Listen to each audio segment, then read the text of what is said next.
Olá, tudo bem? A paz de Jesus do seu coração. Boa tarde, né? Estou aqui em missão em São José dos Campos e não poderia deixar de fazer o nosso estudo bíblico hoje, capítulo 23. Peguei aqui um tempinho, corrida. Você está vendo aqui a foto do Padre Jonas, a foto do Papa Francisco. E aqui estamos nós para fazermos nosso estudo bíblico. Capítulo 23 do livro do profeta Samuel. Segundo Samuel, capítulo 23. Quero convidar você a pegar a tua Bíblia e rezarmos juntos. Em nome do Pai, do Filho e do Espírito Santo. Amém. Vinde, Espírito Santo, enchei os corações dos vossos fiéis e acendei neles o fogo do vosso amor. Enviai, Senhor, o vosso Espírito e tudo será criado e renovareis a face da terra.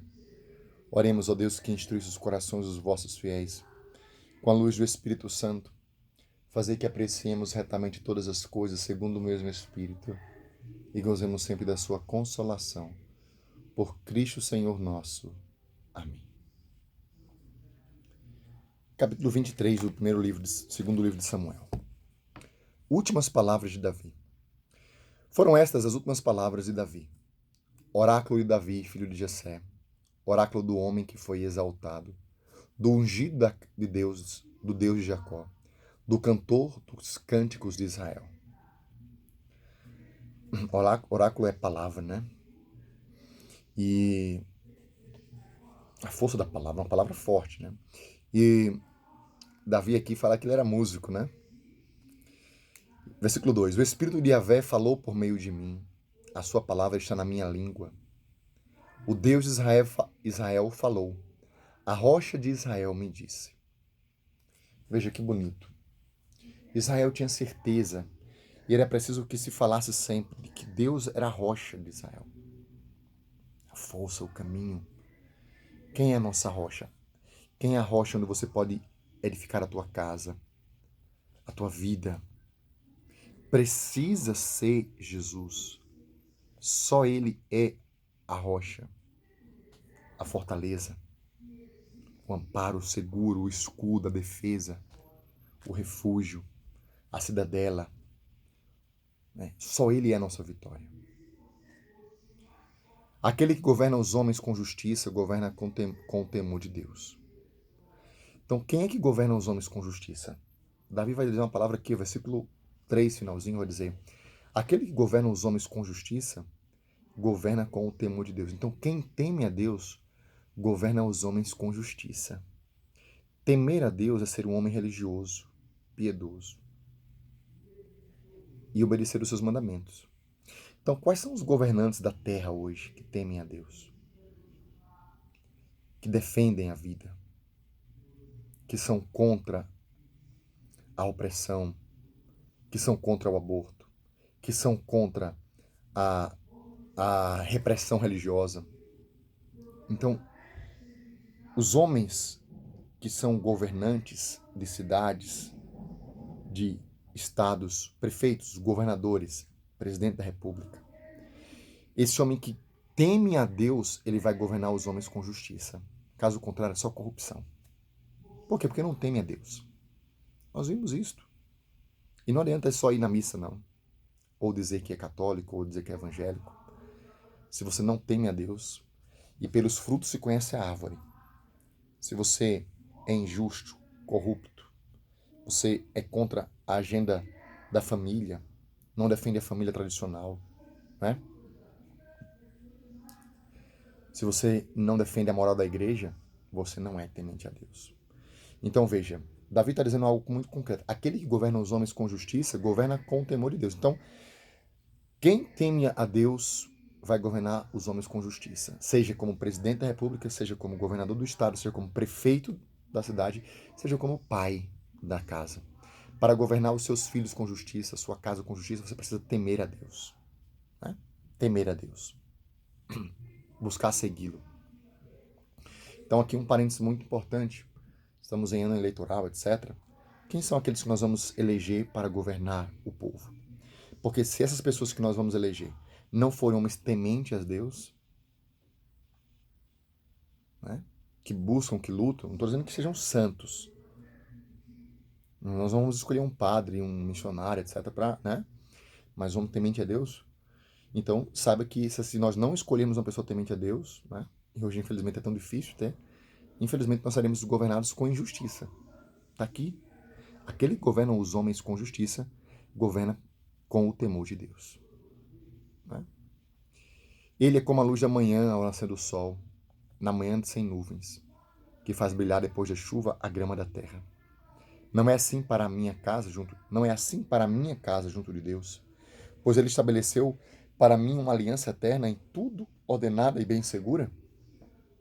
Não faz ele germinar toda a minha salvação e todo o meu prazer, né?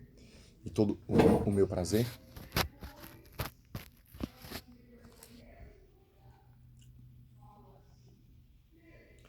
No entanto, a gente de Belial é toda como os pinheiros que se rejeitam, porque não se podem pegar com a mão. O homem que os toca é cheio de ferro e de madeiras de lanças, e são queimados no lugar. No entanto, o outro lado, a gente do pecado, a gente pecaminosa, é como espinheiros, né? O homem que o toca vive mal. O homem que o toca vai ser queimado, né?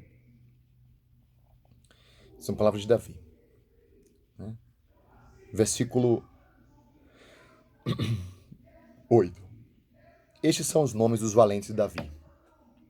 Isbaal, o Aquemonita, chefe dos três, né? Foi quem brandiu a sua lança matando 800 de uma só vez. Uau. Os valentes de Davi, né? Aqui é uma secção que reúne notícias sobre três que são guerreiros sem iguais, né? Um episódio de guerras filisteias. E aí são eles, né?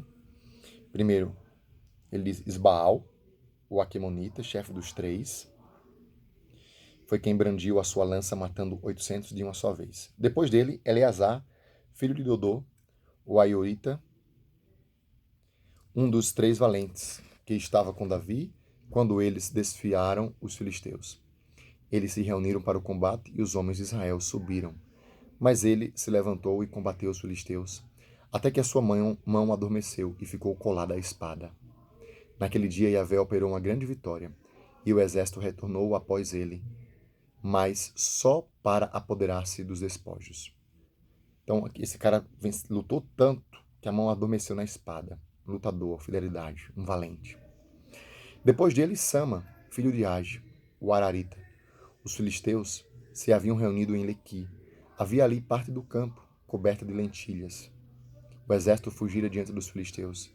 Ele, porém, se pôs no meio da parte do campo e a defendeu, e venceu os filisteus. Yahvé operou uma grande vitória. Então, três grandes guerreiros, né? Eleazar, Isbaal e Sama. 3 dos 30 desceram e vieram, no tempo da colheita, encontrar Davi, na gruta de Odolã, enquanto a companhia dos filisteus acampava no vale dos Rafaim. Davi estava então no refúgio, e os filisteus tinham um posto de guarda em Belém. Davi revelou este desejo: quem me dará a beber água do poço que existe à porta de Belém? Os três valentes abriram passagem através do campo filisteu e tiraram água do poço que existia à porta de Belém. E a trouxeram e ofereceram a Davi. Ele, contudo, não quis tomá-la e a ofereceu em libação a Yahvé. Disse ele: que me livre Yahvé de fazer tal coisa. É o sangue dos homens que foram arriscando a sua vida. Por isso, ele não quis beber. Isso fizeram os três valentes. Então, os caras lutaram por Davi. Davi também era justo, né? Fiel, um homem religioso, um homem temente a Deus. Por isso ele governou com justiça o seu povo. E foi o grande rei Davi. Abisaí, irmão de Joabe e filho de Sárvia, versículo 18, era o chefe dos três. Foi ele que vibrou a sua lança matando 300 e alcançou fama entre os três. Ele foi mais ilustre que os três e veio a ser o seu capitão, mas não foi contado entre os três. Banaías, filho de Joiada, filho de um homem valente, pródigo em façanhas, originário de Cabzel, foi quem abateu os dois heróis de Moabe. E foi ele quem desceu e quem matou o leão no poço, num dia de neve. Foi ele também que matou um egípcio de bela aparência. O egípcio trazia na mão uma lança, mas ele o enfrentou com um cajado. Arrancou a lança da mão do egípcio e o matou com sua própria lança. Isso foi o que fez Banaías, filho de Joiada, e alcançou fama entre os 3 valentes. Ele foi mais ilustre do que os 30, mas não foi contado entre os 3. Davi o colocou na chefia de sua guarda pessoal. Então aqui veja, o que é que nós vamos ver aqui nessa realidade? Né? Aqui, esse capítulo é as últimas palavras de Davi, um canto, um soneto, como que um salmo, né? E depois os valentes de Davi, né?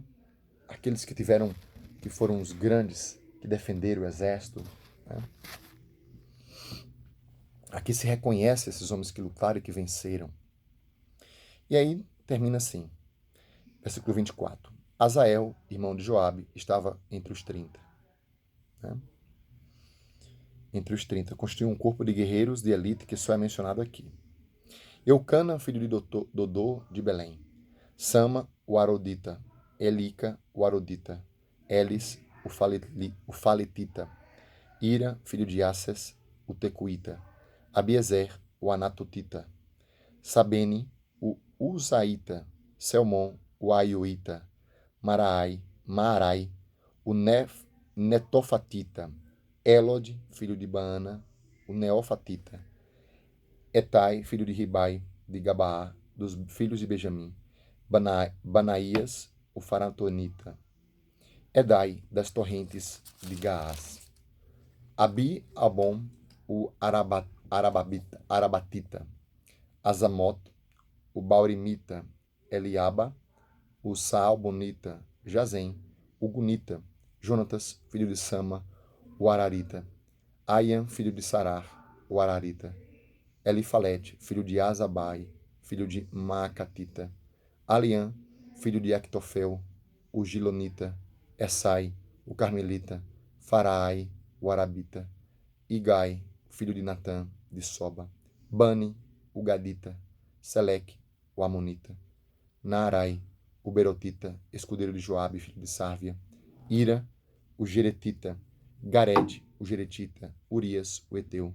No total, 37. Né? Isso aqui é um cálculo racional que parece somar os 30, né? Mais Joabe, mais Abisaí, mais Bananais, mais Azael. Mais os 3, né? 37. Bem, o que isso quer dizer, minha gente? Veja, a gente conclui aqui o capítulo 23. Aqui nós vamos, como eu costumo dizer, o livro do Antigo Testamento é um livro histórico, é um livro de dados, é um livro de números, tanto que existe um livro chamado Números, porque ele fala dos números, do recenseamento, de quando o povo saiu do Egito e quando o povo chegou na Terra Prometida. E existem essas histórias. Para quê?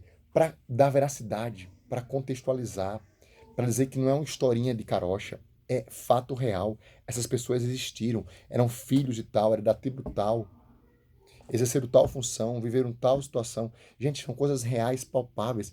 É na nossa vida ordinária que Deus age. Nas nossas lutas que nós travamos no dia a dia que Deus vence.